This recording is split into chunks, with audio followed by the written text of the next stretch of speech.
In today's video, I am going to show you how to change your yarn mid-project. So while you're crocheting, you might want to change the yarn color, but you might not know how to. So I'm going to show you 3 different ways on how to do this. And I am not feeling well today, and you may hear it in my voice. I have a cold or hay fever or just something going on. I'm not even entirely sure. But anyways, for this project you're going to need some yarn, and I chose 3 different colors of yarn to represent the 3 different methods of changing your yarn colors. And you're also going to need a pair of scissors and your crocheting project. And at the moment I have to make 60 squares for this project that I'm making, this long-term project, so I thought it'd be perfect to show you guys how I change the yarn color. And as we go along, I'm also going to talk to you about the benefits of each of the 3 methods.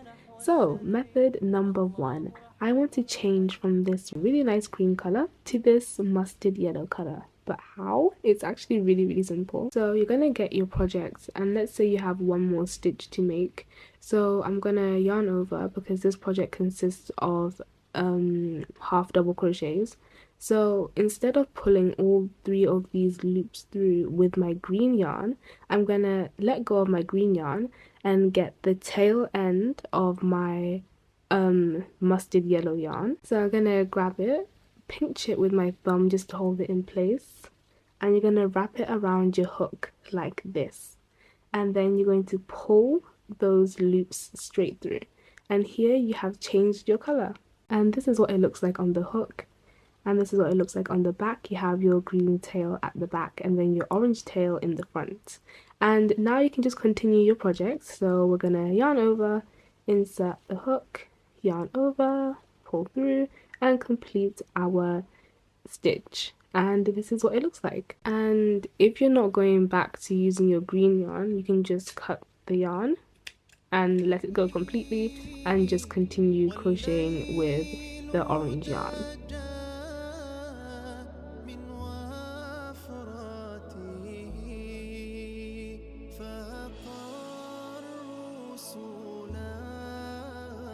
Okay, so now that I've crocheted a couple rows in this orange, I want to change the color again, but I'm going to use the second method.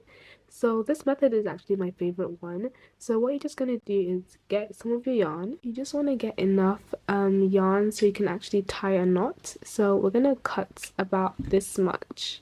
Here I have my second color, and I'm going to grab the end of my yellow yarn and just tie a knot with these 2 yarn colors. And I just do one single knot, but I make sure to tie it really tight because we don't want it to come undone. So as you can see, I have the knot here, and I want to pull it as tight as I can, like this. And then you just want to cut off the tails as close to the knot as possible, because we do not want to see these tails in our final crochet project. And I think this is fine, so we don't see the tails. And this is what the knot is supposed to look like. Now we've got the yarn attached, we can just continue crocheting like normal. And you will see a little bit of your second color, but as you start to crochet it starts to go away like normal. And as you can see now, we just have the red yarn.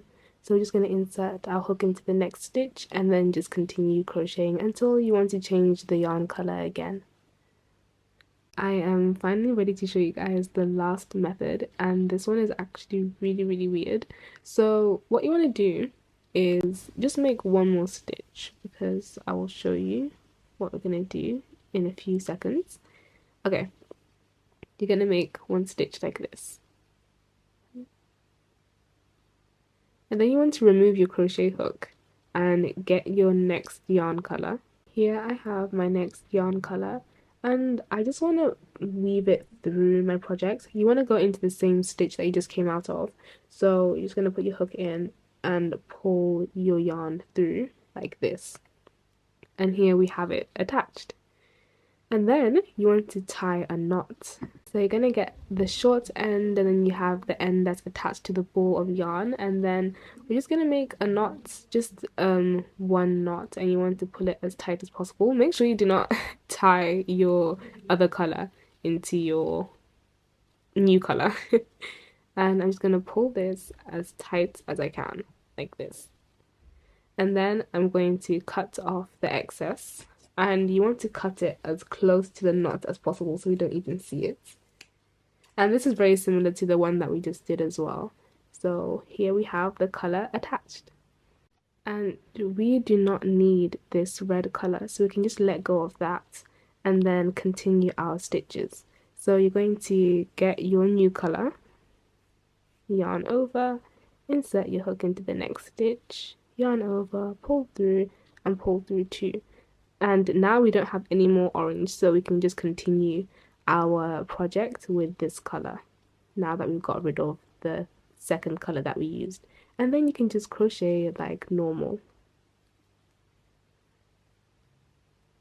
Again, if you're not going back to the color that we just let go, you can just cut it off like this, and then we can just continue with our new color. Now that I've done all three methods, let's compare them. So method number one I hate, but I do use it sometimes. But why I really dislike it is because we have tails of our yarn, and it doesn't make it as seamless if you have two tails sticking out of your project. So the thing that I hate about it is the fact that I have to sew them into the project, and that just takes a very long time, and I do not like weaving in ends. So my favorite is the second method, where you just tie it, you just attach your yarn by tying it onto your next color and then crocheting like that, and it's a lot more seamless. And you can see the knots over here, but usually I don't really see it. Like in this square that I made, you can't even see where the knot is, and I love this method because of how clean it looks. And the first method with the tails is usually used when you have projects where you have to constantly switch the colors, and that is a lot quicker than cutting and tying your yarn on. So it does have its pros, but I don't really make projects that require me to change the yarn a lot, so I do not like this method. I would not go for this on a normal project. And the third method, there's literally no benefit to doing the third method. It's just another way of attaching your yarn, and it does leave a tail as well, which is really annoying, just like the first method. So if I were to tell you which one to use, I would 100% say the second method because it's just so much cleaner. But again, at the end of the day, it's up to you, and it really does depend on what you're making. Alright guys, that is the end of today's video. I really hope you enjoyed it, and as always, I will see you in the next one.